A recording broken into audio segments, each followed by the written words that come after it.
खरेदीचा बहाणा करून महिलांचे दागिने चोरणाऱ्या दोघा चोरट्यांना अटक। वाहनासह 9 लाख रुपये किमतीचा मुद्देमाल जप्त।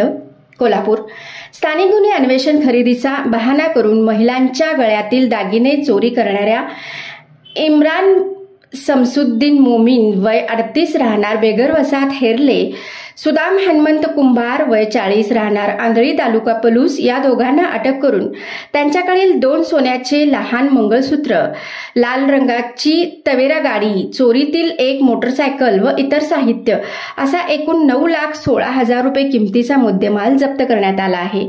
गेल्या काही दिवसापासून खरेदीचा बहाणा करून महिलांच्या गळ्यातील दागिन्यांसह वाहन चोरीच्या घटना घडल्या होत्या।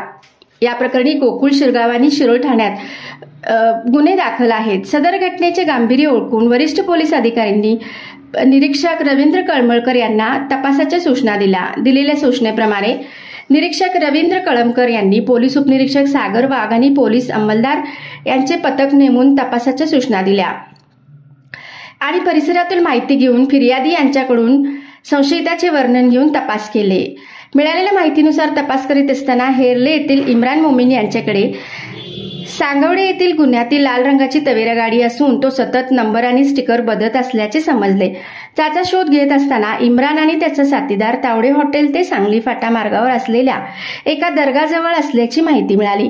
त्या अनुषंगाने तपास पथकाने 20 ऑक्टोबर रोजी तेथे जाऊन दोघांना ताब्यात घेतले। त्यांनी गोकुळ शिरगाव आणि शिरोळ पोलीस ठाण्यात दाखल असलेल्या गुन्ह्याची कबुली दिली।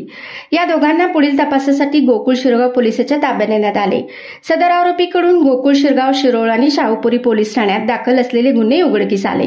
ही कारवाई पोलीस अधीक्षक माननीय योगेश कुमार गुप्ता, अपर पोलीस अधीक्षक डॉक्टर धीरज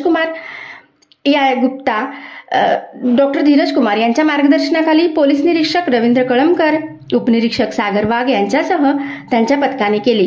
ग्रामदेवता प्रतिनिधी मुरलीधर कांबळे, कोल्हापूर।